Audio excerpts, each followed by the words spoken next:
Graça e paz, irmãos. Amém. Amém, amém, amém, amém. Graça e paz, crianças. Ah, bom, só meu filho respondeu. Graça e paz, crianças. Amém, amém, amém.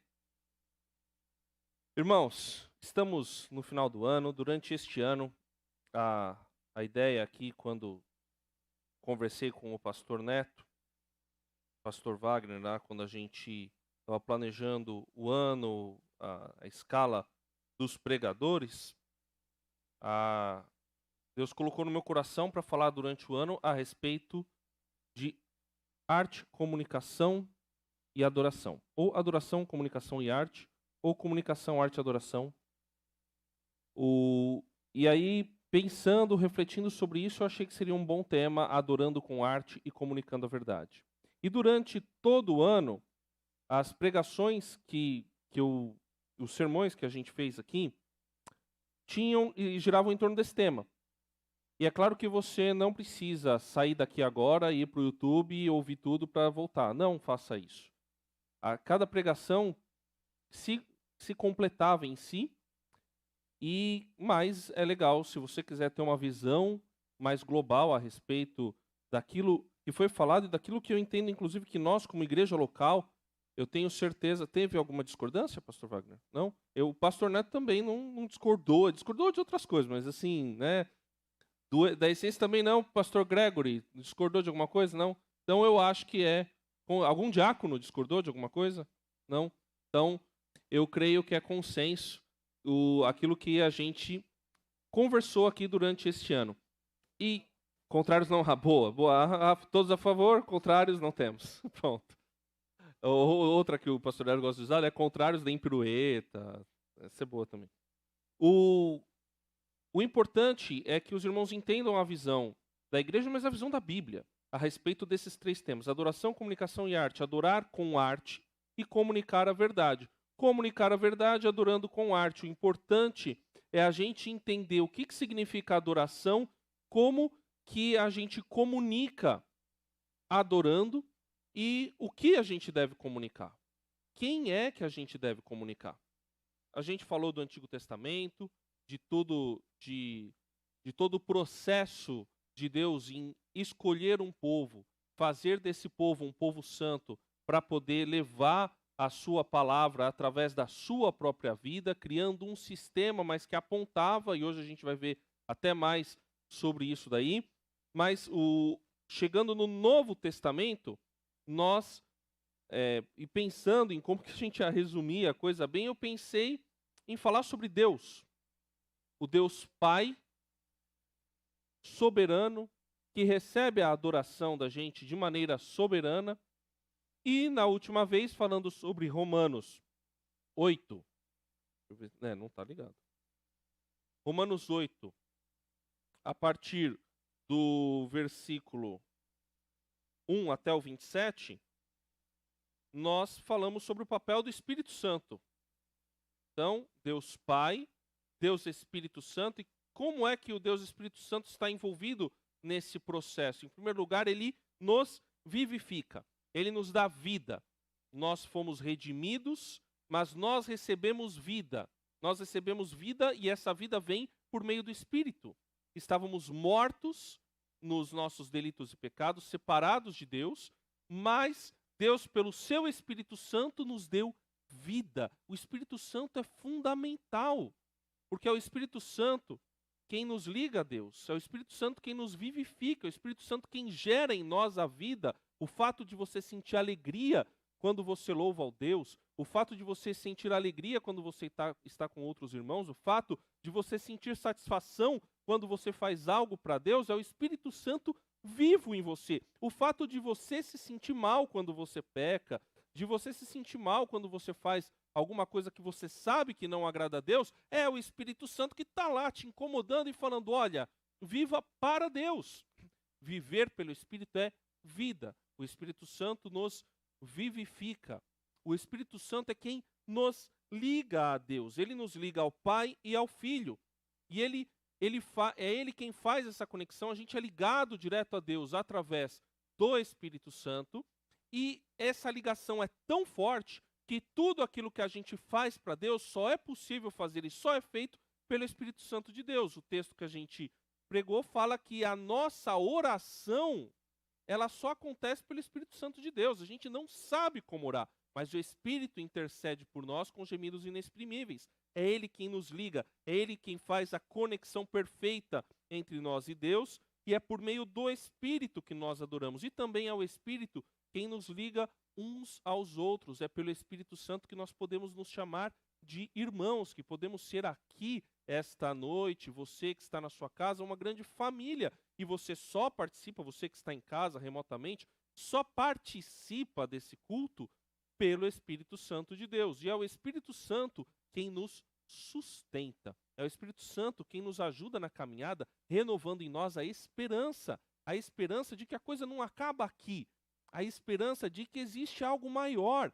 a esperança de que Jesus vai voltar e vai reinar, a esperança de que a gente vai viver para sempre junto com Deus. Essa esperança é alimentada no nosso coração pelo Espírito Santo de Deus. Vai chegar aí, ano que vem, o impacto de carnaval. E eu quero encorajar você, independente da sua idade, a ir ao impacto de carnaval.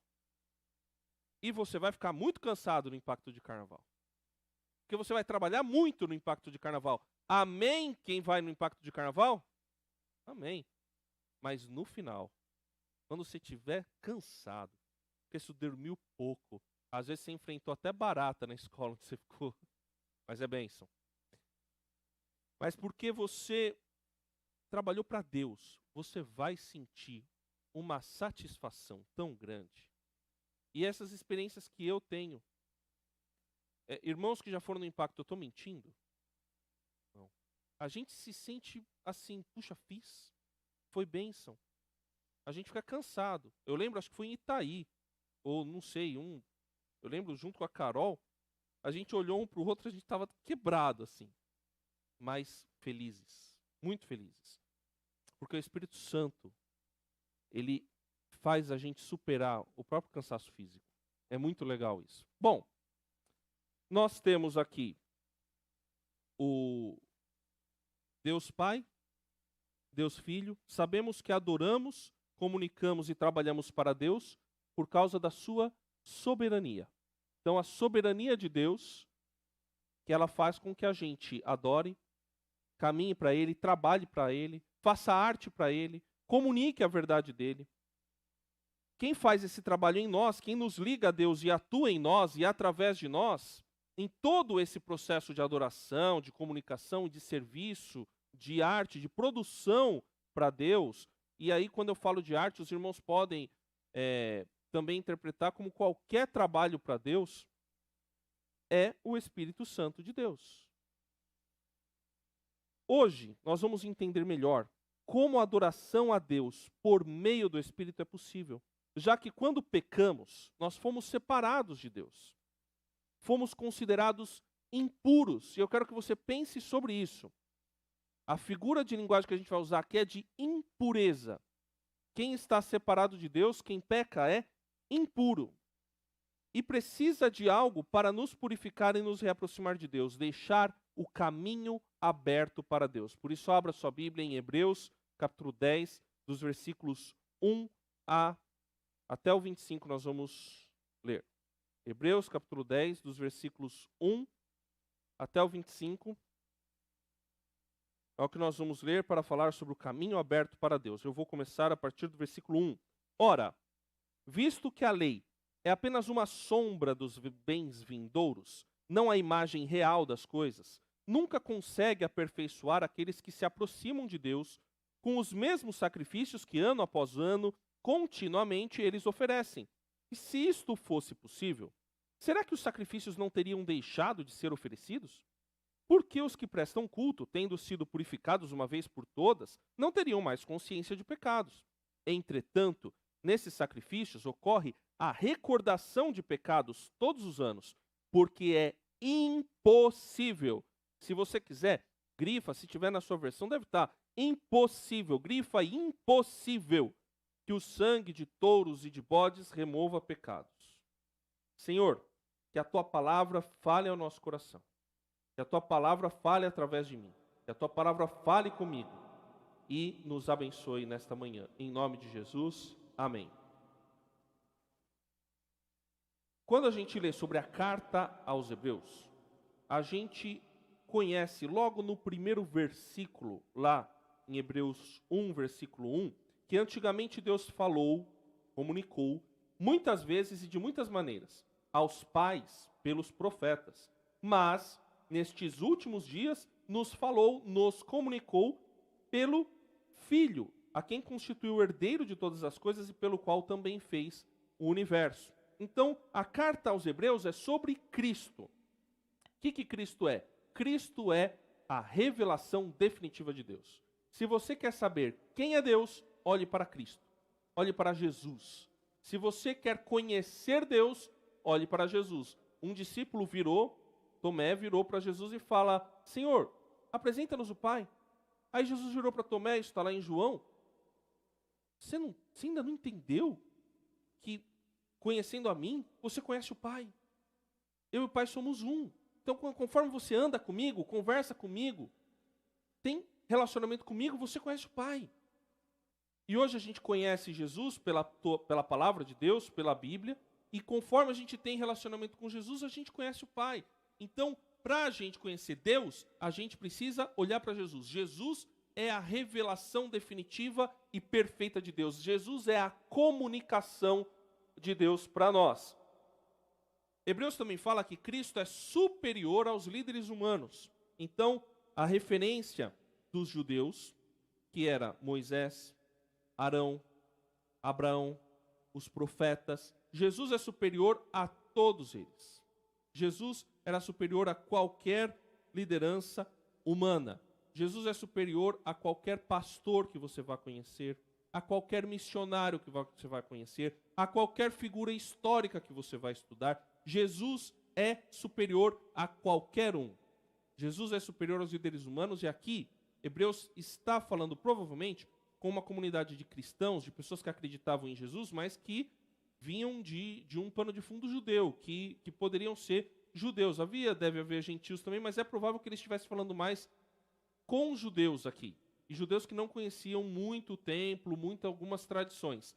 Além disso, Cristo é o sumo sacerdote. Sumo significa o principal, o poderoso, o chefe, o sacerdote-chefe. Jesus é o sacerdote-chefe. Por isso que nós que somos pastores, na nossa tradição batista, a gente não se chama de sacerdote. A gente se chama de pastor, líder, ok. Sacerdote a gente não gosta de se chamar.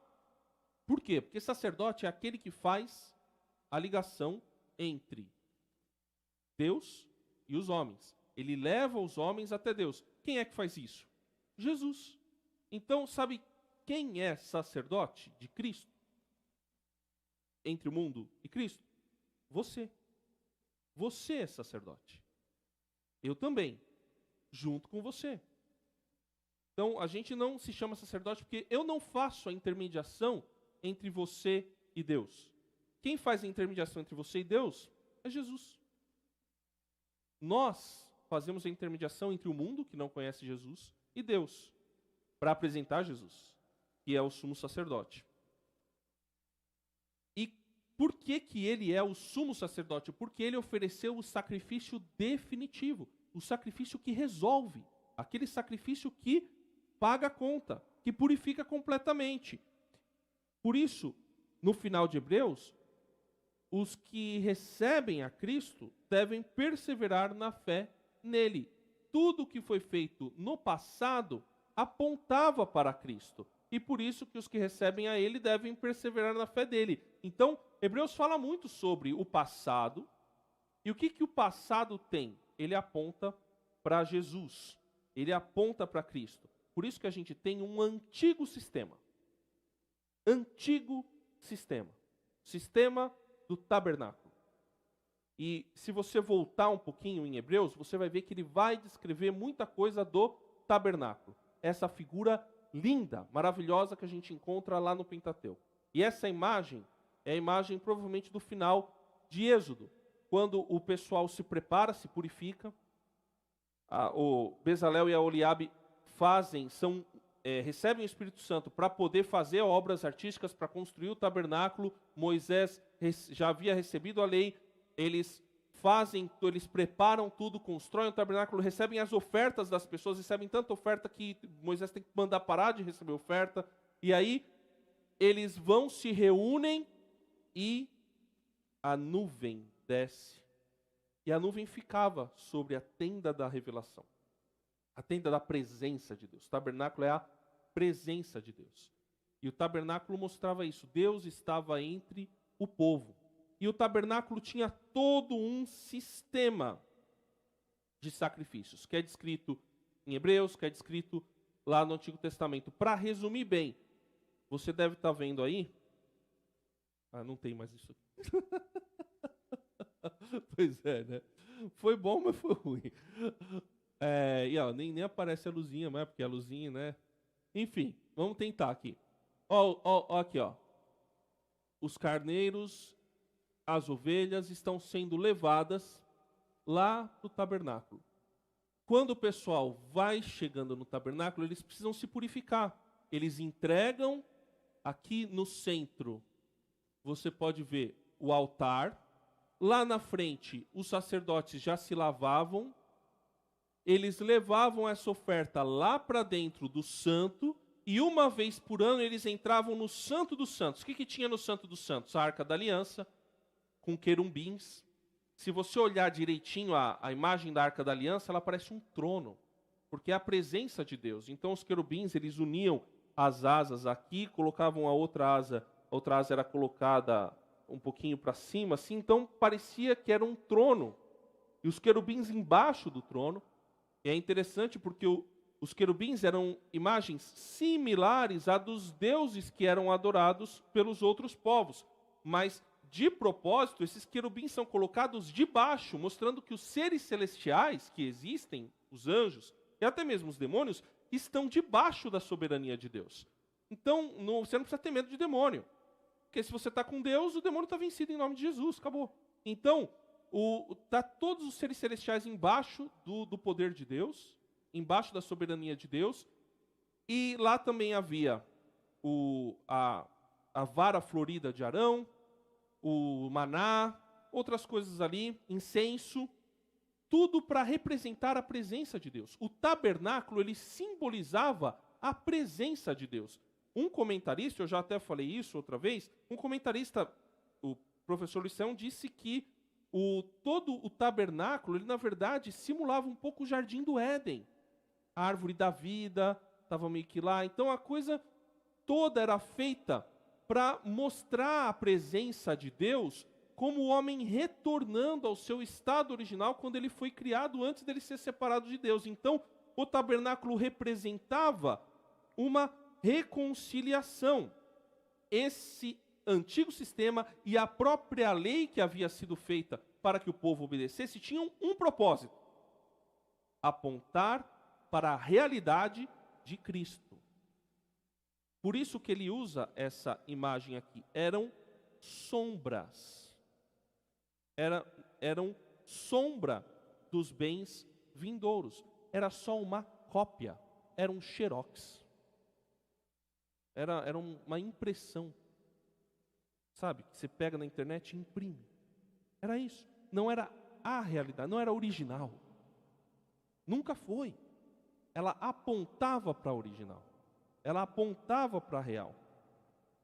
Os sacrifícios oferecidos, eles eram insuficientes, porque eles precisavam ser oferecidos continuamente. Então, olha como ele era o sistema. Então, no sistema você tinha que pegar uma oferta, ela podia ser de animal, ela podia ser um animal grande, um animal pequeno, ela podia ser, inclusive, oferta de cereal. De acordo com a condição financeira da pessoa, ela era levada para dentro do tabernáculo, ela era oferecida, e depois ela tinha que ser oferecida de novo. E depois de novo, e depois de novo, e depois de novo. Sempre. Ela não era definitiva. E às vezes a pessoa acha que o sacrifício, e tem gente que, estudando a Bíblia, acha que o sacrifício era que purificava as pessoas. Não!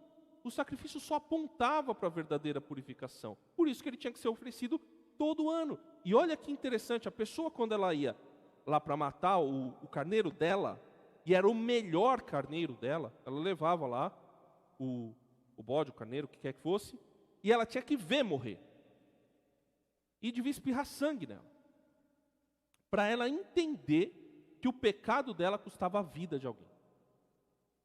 O pecado, em outro texto também de Hebreus, diz que sem derramamento de sangue não há perdão de pecados. Mas esse perdão não é definitivo, porque se ele fosse definitivo, ele, uma vez oferecido, já resolvia, mas não resolvia, ele precisava ser oferecido sempre. Para quê? Para lembrar, está custando vida, está custando sangue. Isso aqui, o seu pecado é custoso, ele tem um preço. Para perdoar tem um preço.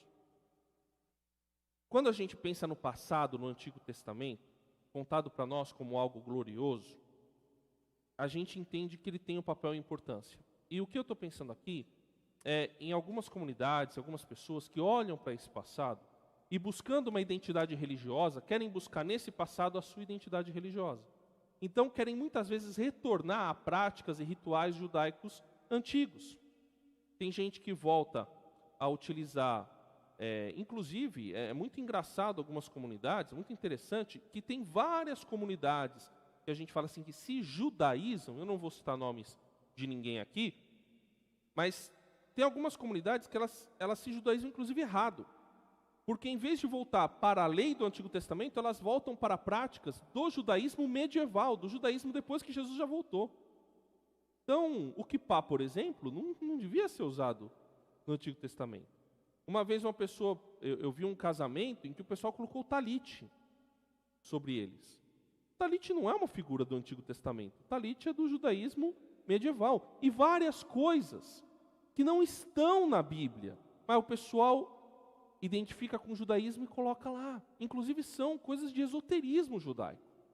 Então a gente tem que tomar muito cuidado com essas coisas. O sistema é antigo. E antigo significa que passou. Ele é importante. Por que ele é importante? Porque ele apontava para Cristo. Essa é a importância do sistema, do antigo sistema de sacrifícios. Quando a gente lê o Antigo Testamento, a gente tem que entender qual o princípio que existe por trás daquilo. Qual é o princípio de não comer carne de porco? Qual era o princípio de uma série de coisas que estavam ali, e principalmente leis cerimoniais que a gente não precisa obedecer mais, porque todas elas apontavam para Cristo. Por isso não faz sentido a gente voltar para práticas judaicas, para festas judaicas, para se abster de determinados alimentos, para guardar de maneira como falou que era para guardar determinados dias da semana. Não faz sentido essas coisas, porque essas coisas só apontavam para a realidade. Elas eram cópia, elas eram figuras, elas eram comunicação. É a mesma coisa que você, em vez de conversar, você quer conversar com o pastor Wagner. Aí você fala, pastor Wagner, quero ter contato com o senhor. Amém, irmão, vem ter contato comigo. Aí, em vez de você vir aqui para a igreja, tomar um café gostoso que o pastor Wagner fez, comer ou de repente no final de tarde, assim, comer um caldo goiano que ele fez. Bom, em vez de você fazer isso, o que você faz? Você tira uma foto do pastor Wagner no seu celular quebrado, trincado, né? E, oi, pastor Wagner, tudo bem? Nem é chamada de vídeo. Você coloca a foto dele e fica falando com ele. É só a cópia. É só a cópia. Quer ter contato com Deus? É de outra maneira. Quer servir a Deus? É de outra maneira, não aderindo ao antigo sistema. Vou falar outra coisa aqui, porque é a nossa igreja. Não estou na Rádio Transmundial, estou na nossa igreja. Na Rádio Transmundial não falo algumas coisas. Aqui a gente fala. Levita. A gente não chama, eu não me chamo de levita, a gente não chama as pessoas que vêm aqui na frente de levita. Por quê? Porque levita era uma tribo do antigo Israel. Eu não sou da tribo de Levi. Eu sou da tribo de Jesus, do leão de Judá. Eu não sou da tribo de Levi, nem você. A tribo de Levi já ficou para o passado. A gente é servo de Deus, todo mundo é servo de Cristo. E o levita tinha outras implicações, era quem fazia sacrifício, limpava o templo, fazia um monte de coisa. Não estava de brincar, eu quero ser levita. Amém, irmão, toma a vassoura e limpa aqui. Você é levita. Agora, a gente não se chama de levita. A gente é músico, a gente é artista, a gente é servo de Deus. Isso sim, levita não. Porque isso é uma figura do antigo sistema, que já passou, que já está superado. E lendo Hebreus, isso fica muito, muito, muito claro. E por isso, irmãos, o passado já cumpriu o seu papel. O sangue de bodes não pode resolver, não pode remover pecados. Não pode resolver o seu problema com Deus. O nosso serviço a Deus, o seu serviço a Deus não pode remover pecados. Não resolve o seu problema com Deus. Os nossos dízimos e ofertas não podem remover pecados. Não resolvem seu problema com Deus. O seu dízimo e a sua oferta não paga seu pecado. Não limpa a sua ficha com Deus. Você dá R$1.000, sendo que você ganha 900, vai continuar com a ficha do pecado suja. Não remove pecado. Dízimo e oferta não remove pecado. Nada do que fazemos pode remover pecados e nos aproximar de Deus. Nada do que você faça ou deixe fazer pode remover os seus pecados e te aproximar de Deus. Nada. Não adianta vir na igreja todos os dias. Não adianta entrar em todos os ministérios. Não adianta para se aproximar de Deus. Não adianta. Do que é que nós precisávamos então para nos aproximar de Deus? Se a gente não consegue, se o antigo sistema não conseguia, o que nos purifica? O que remove a nossa mancha? O que nos reconcilia com Deus?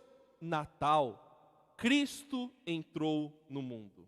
Por isso, ao entrar no mundo, Cristo disse: sacrifício e oferta não quiseste. O Antigo Testamento já falava isso. Sacrifício e oferta não quiseste, mas preparaste um corpo para mim. E não te agradaste de holocaustos e ofertas pelo pecado. Então eu disse: eis aqui estou. No rolo do livro está escrito a meu respeito. Estou aqui para fazer, ó Deus, a tua vontade. Onde é que está escrito isso? Está em Salmo 40, de 6 a 8. É uma citação do Salmo.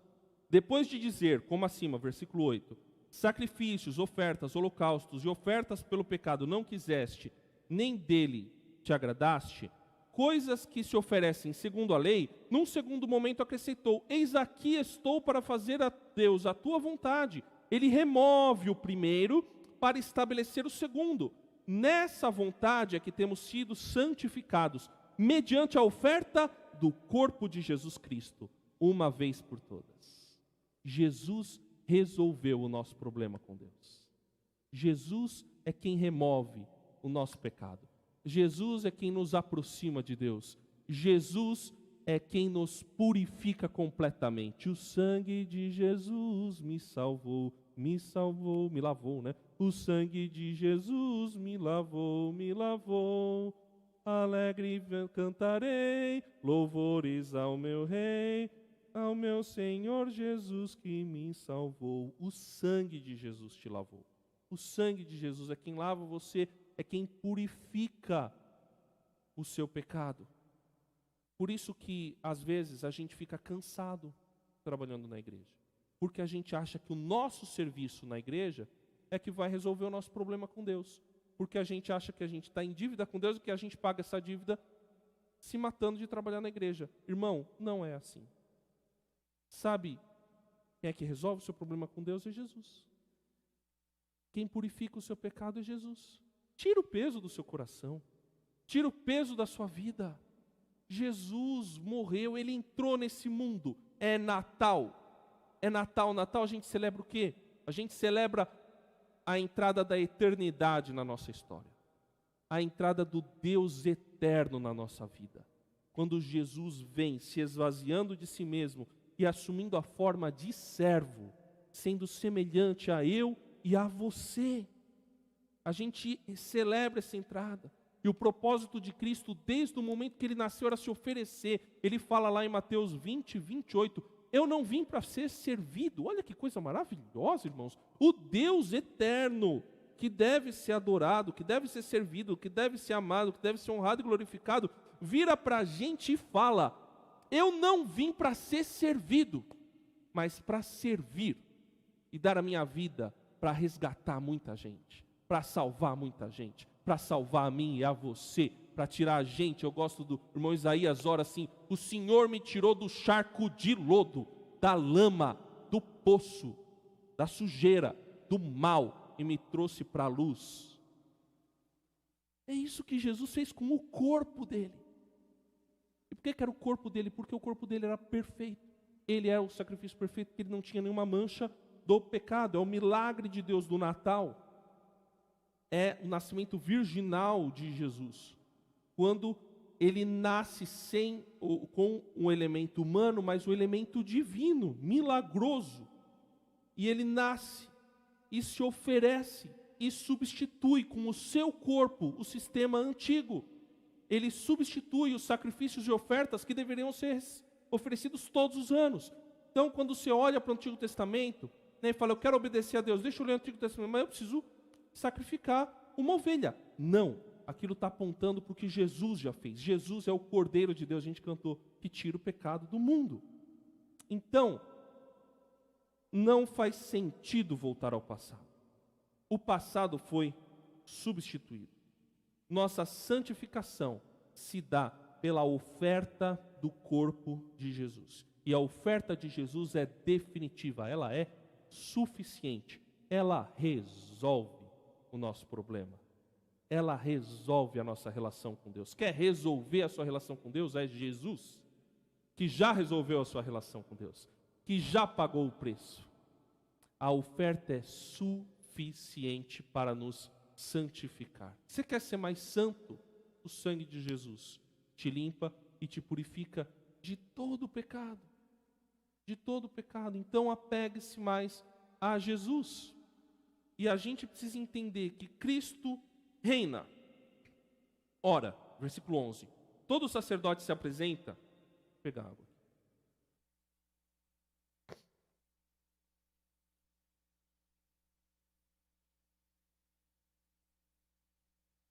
Todo sacerdote se apresenta dia após dia para exercer o serviço sagrado e oferecer muitas vezes os mesmos sacrifícios, que nunca, jamais podem remover pecados. Jesus, porém, tendo oferecido para sempre um único sacrifício pelos pecados, assentou-se à direita de Deus, aguardando daí em diante até que os seus inimigos sejam postos por estrado dos seus pés.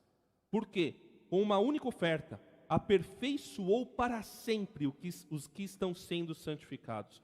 E disto nos dá testemunho também o Espírito Santo, porque após ter dito: esta é a aliança que farei com eles, depois daqueles dias, diz o Senhor, imprimirei as minhas leis no coração deles, e as inscreverei sobre a sua mente. E acrescenta: também dos seus pecados e das suas iniquidades jamais me lembrarei.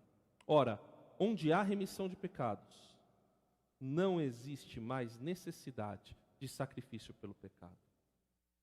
Nem a sua confissão, todas as noites, depois que você pecou, aquele dia lá que você pecou, que você falou mal do seu pai para o seu cunhado, que você olhou pessoas na rua com outras intenções, que você deu aquela fechada no cara só porque ele estava andando mais lento que você xingou o outro que te fechou, aí você chega em casa e fala: ai, Senhor, fiz tudo errado. O Senhor me perdoa. Aí você fala: não, eu tenho que pedir, não posso... Frase, né? Eu peco por varejo, mas quero pedir perdão por atacado, né? Então, não, eu preciso pedir perdão, pecado por pecado. Senhor, perdoa isso, perdoa isso, perdoa. Beleza. É bom fazer isso. Mas não é isso que perdoa o seu pecado. O seu pecado já foi perdoado por Jesus. E sabe o que isso deve fazer com você? Isso não deve te deixar acomodado, porque não me deixa. Lembrar que Jesus já perdoou o pecado que eu ainda vou cometer me deixa constrangido. Não te deixa constrangido? Me deixa. Me deixa muito constrangido. Pensar que Jesus já perdoou o pecado que eu vou cometer me deixa muito constrangido. E Jesus perdoou os seus pecados que você já cometeu. Sabe que isso gera em mim uma vontade de servir ao Senhor. Por isso, irmãos, quando a gente pensa nesse Cristo que reina, que fez tudo isso, e então reina, a gente pensa nessa purificação definitiva. Se a gente voltar nos capítulos anteriores, nós vamos ver que o sacrifício de Cristo foi oferecido no santuário celestial, por isso ele é perfeito. E o que é esse santuário celestial? O santuário celestial é o trono de Deus, é a presença absoluta de Deus, é onde Deus está, fora do tempo, fora do espaço. Não é necessariamente um santuário físico, mas é a presença de Deus. A presença de Deus é o santuário. Quando a gente fala que é cópia, você não tem que tentar achar, como será que é o santuário de Deus? Vou olhar lá no Antigo Testamento e vou ver, o santuário de Deus tem a Arca da Aliança lá na frente de Deus, o santuário de Deus tem o altar para oferta. Não! É que tudo aquilo aponta para Deus, o sacrifício aponta para o sacrifício de Jesus. A arca aponta para a presença de Deus, tudo aquilo comunica. Não é um fim em si mesmo, o fim em si é a presença de Deus. E Jesus entrou nesse santuário. Quando Jesus morreu e ressuscitou, ele subiu aos céus entrando neste santuário, após oferecer-se no mundo. Então ele ofereceu-se aqui, ele se entregou aqui por nós. Quando a gente pensa em Natal, a gente pensa em toda a história da redenção. A redenção de Deus começou com a entrada dele nesse mundo. Então ele entrou nesse mundo, ofereceu-se, morreu, ressuscitou, subiu e entrou no santuário celestial e sentou-se à direita de Deus, onde ele reina. Por isso que a gente não se preocupa com o próximo presidente, porque Jesus está reinando. A gente não se preocupa nem com esse, se você não gosta desse, e nem com o próximo, se você não gosta do próximo. Você se preocupa com Jesus, porque quem reina é Ele. Pronto, acabou. E pronto, quem está com a faixa precisa servir a Deus. Se não servir a Deus, ele vai prestar contas a Deus. Pronto, acabou. E eu vou criticar. Acabou. Então, Jesus veio ao mundo para fazer o que o sacerdote terreno nunca pôde, que foi a purificação definitiva. O sacerdote precisava entrar uma vez por ano pelos seus pecados e pelos pecados dos outros. Então ele se purificava e purificava os outros.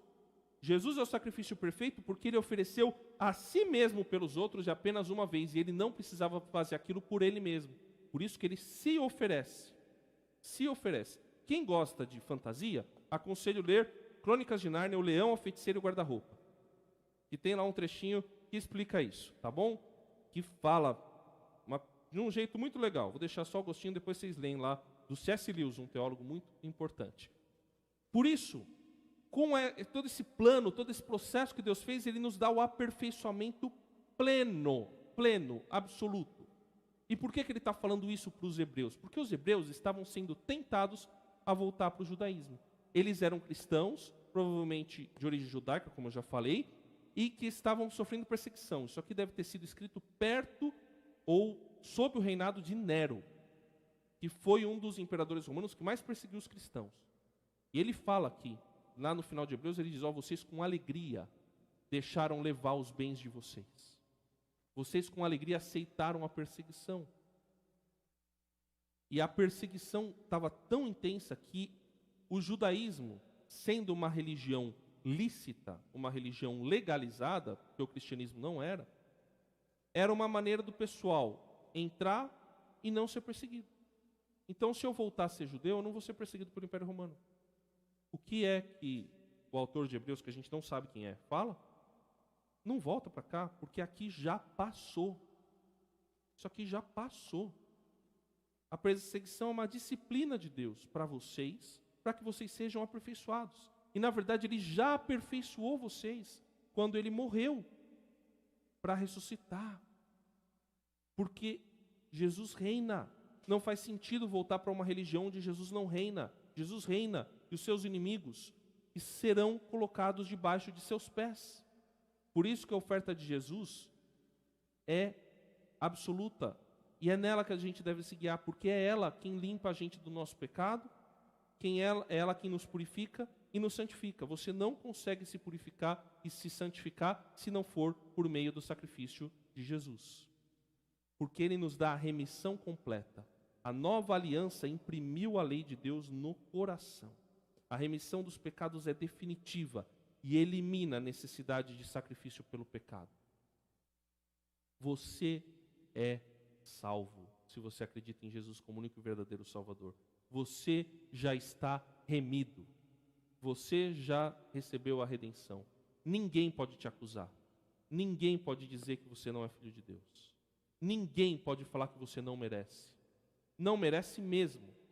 Mas Jesus te amou mesmo sem você merecer. Ninguém pode dizer que você, por causa do pecado que você cometeu, ou por causa de qualquer coisa, não pode entrar na presença de Deus. Você pode, porque Jesus garantiu o caminho para você. Jesus abriu o caminho para você. Você pode entrar por esse caminho.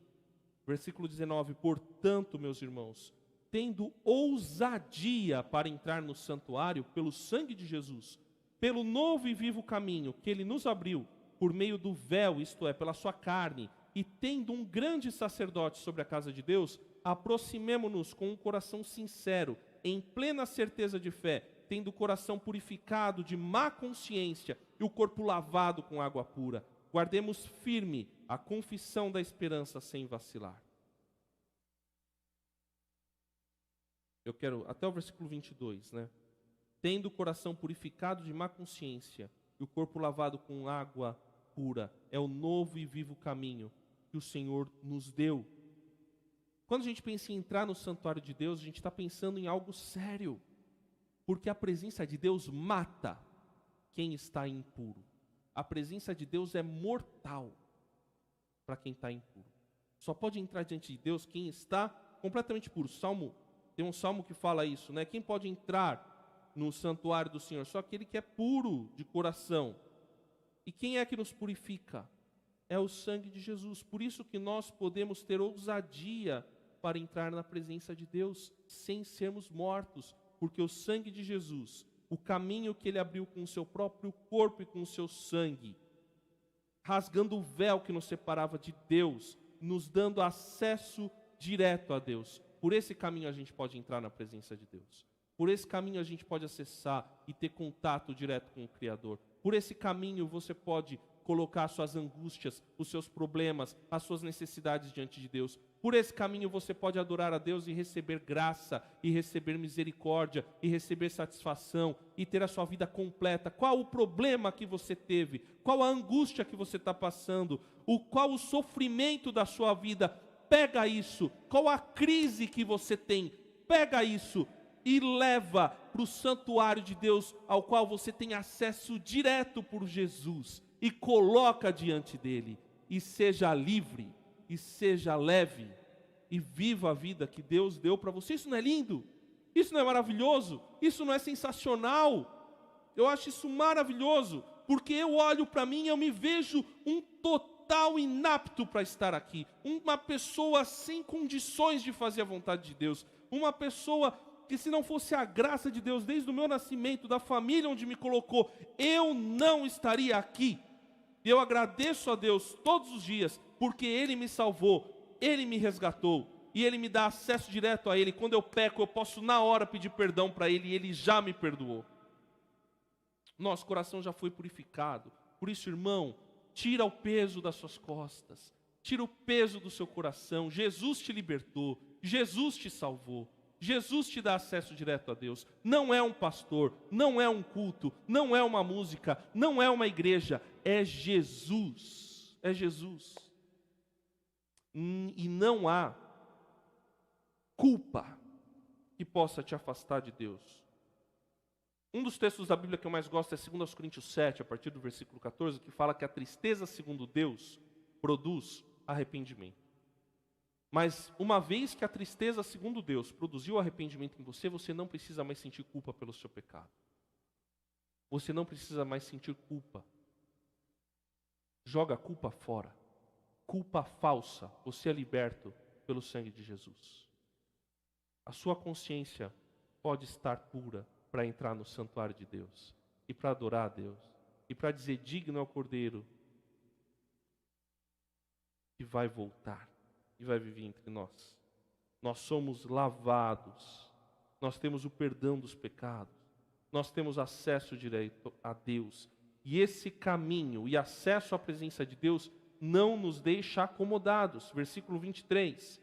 Guardemos firme a confissão da esperança sem vacilar, pois quem fez a promessa é fiel. Cuidemos também de nos animar uns aos outros no amor e na prática de boas obras. Não deixemos de nos congregar, como é costume de alguns. Pelo contrário, façamos admoestações, ainda mais agora que vocês veem que o dia se aproxima. A perseverança nos une. Quando você recebe o perdão de Jesus, o perdão de verdade, você sente vontade de trabalhar para Jesus. Mas nem sempre a vontade humana vai ser suficiente. Então você precisa se lembrar e pedir para o Espírito Santo reavivar a sua vida e ser perseverante, porque você vai ser tentado a não ser perseverante. Quando você for tentado a não ser perseverante, provavelmente o diabo vai tentar dizer para você que você não merece. Provavelmente o diabo vai dizer para você que não precisa. Não precisa mesmo para, como a gente já falou, né? Para perdoar os pecados. Agora, é importante, é bom, é prazeroso, é fundamental estarmos em igreja. O acesso a Deus nos leva à perseverança e à insistência na confissão da esperança. E a esperança de que Cristo reina hoje no santuário celestial e voltará para reinar fisicamente. Então, quando a gente for tentado, a gente tem que lembrar que a gente está servindo ao soberano Senhor da história, que está reinando. Por isso, o acesso a Deus deve aumentar, gosto dessa palavrinha, a nossa resiliência. Persisto, continuo, eu não paro de servir ao Senhor. Eu não paro de adorar ao Senhor. Eu não paro de amar ao Senhor, de ler a Bíblia, de me reunir com os meus irmãos. A fidelidade de Deus deve nos motivar a manter a fé nele, independente das circunstâncias. Quando a gente pensa, Deus é fiel, então eu preciso ser fiel também. E a fidelidade e o conhecimento do sacrifício de Jesus é motivo para nos aproximarmos dos outros e não nos afastarmos. E é muito errado essa teologia que o pessoal tem falado, não precisa mais da igreja, então fica afastado. Realmente, o sistema religioso montado por seres humanos muitas vezes é cruel. Acontece que isso não significa que a gente deve se afastar. Pelo contrário, a gente deve se unir e servir a religião certa. E qual é a religião certa? Jesus. A nossa religião não é um sistema de regras. A nossa religião não é uma literatura. A nossa religião não é uma confissão. A nossa religião é uma pessoa. E é a pessoa de Jesus. E a pessoa de Jesus gostava de gente. Eles reconheceram Jesus quando ele partiu o pão. A pessoa de Jesus gostava de estar com as pessoas. Por isso que não faz sentido ser desigrejado. Sou servo de Deus e sou desigrejado. Isso não faz sentido. Não faz sentido nenhum. Porque quem é servo de Deus gosta dos outros servos de Deus. Se reúne com os outros servos de Deus. Quer estar junto com os outros santuários onde está o Espírito Santo de Deus. Porque o sacrifício de Jesus foi para nos ligar a Deus e nos ligar também aos outros. Esse sacrifício definitivo que abre um novo e vivo caminho para Deus, ele é aberto para que nós queiramos servir a Deus. E ele é aberto para que nós entremos no santuário celestial com o coração limpo e nos mantenhamos perseverantes e unidos. Quando você estiver com raiva de um irmão, sabe o que você pensa? Jesus morreu por aquele cidadão. Então eu preciso amar ele também, né? Se até Jesus amou, preciso amar também. Não é verdade? Jesus amou o cara que pisou no meu calo, eu preciso amar também. Jesus amou o cara que me deu a fechada, eu preciso amar também. Se Jesus amou... Fátima, te amo, mas eu preciso falar essa daí, né? Se Jesus amou minha sogra, eu preciso amar a minha sogra também. Mas eu amo minha sogra sem precisar pensar em Jesus, porque ela cozinha tão bem, irmãos. Não é só por causa disso. Se Jesus amou o meu inimigo, eu preciso amar o meu inimigo também. Então, irmãos, não tem essa de, eu estou na igreja, mas não aguento olhar para a cara daquele cara. Não, irmão. Sabe o que você faz quando você está com raiva de alguém? Ora por ele. Ora, começa a orar por ele. Ele pode ter cometido a pior traição do mundo. É ruim ser traído, hein? É ruim ser traído. Mas sabe o que você faz? Ora por aquela pessoa, porque aquela pessoa te traiu, porque ela está com alguma crise pessoal. Ela está com algum problema com Deus. E ela está precisando da misericórdia de Deus e da sua misericórdia também. Não estou dizendo que é fácil. Não é. Eu sei que não é. Tenha certeza que eu sei que não é. Mas é um caminho que a gente precisa percorrer, porque Jesus percorreu por nós. Porque Jesus fez por nós. Ele entregou o seu corpo. Como é que eu não vou entregar-me? Como é que eu vou querer ter razão numa discussão?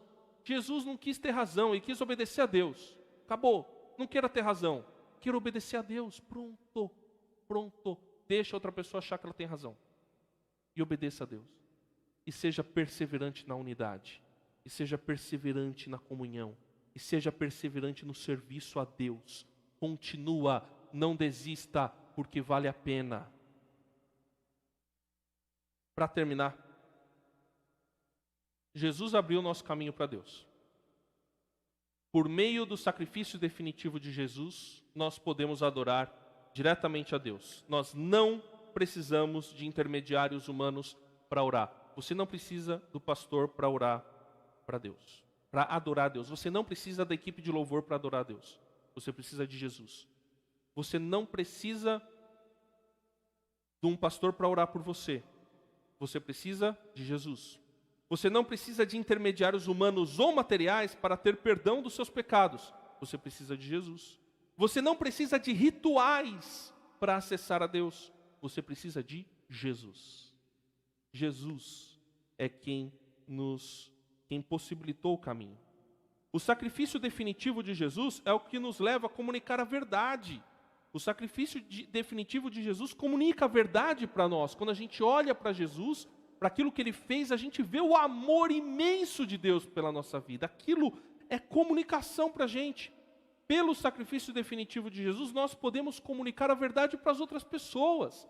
Foi porque Jesus morreu por nós que a gente pode levar isso para as outras pessoas. E o que devemos comunicar é que o sacrifício definitivo de Jesus dá acesso direto a Deus. Então, o que você comunica para a pessoa? Irmão, você não precisa de mim para falar com Deus. Você precisa de Jesus. Receba Jesus como seu Salvador e fale diretamente com Deus, sem intermediário. É conexão direta, local, com Ele.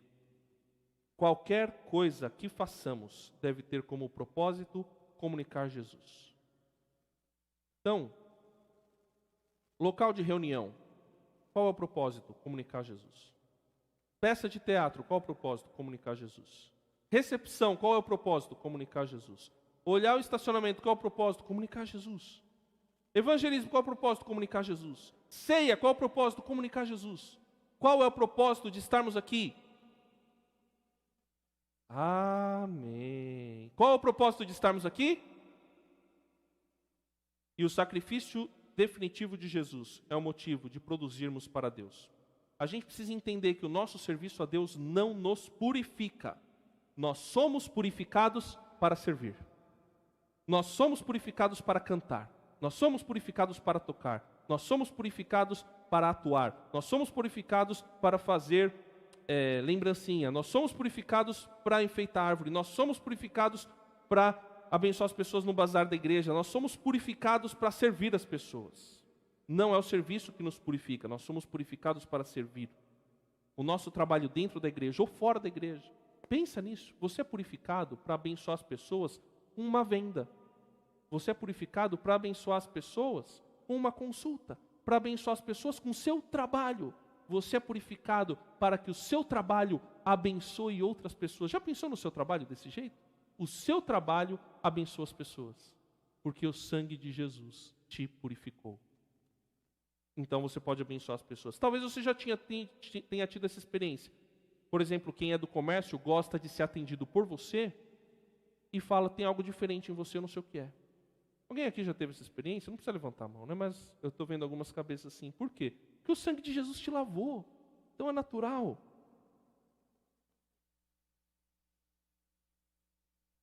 A nossa produção, seja artística, seja cultural, seja manual, seja o que for, só é possível de chegar com uma adoração a Deus e comunicar a verdade de Deus por causa do sacrifício de Jesus. É o sacrifício de Jesus que nos leva a fazer arte para Ele. E a arte se torna desejável por causa do sacrifício de Jesus. Hoje à noite, nós vamos ter o coral.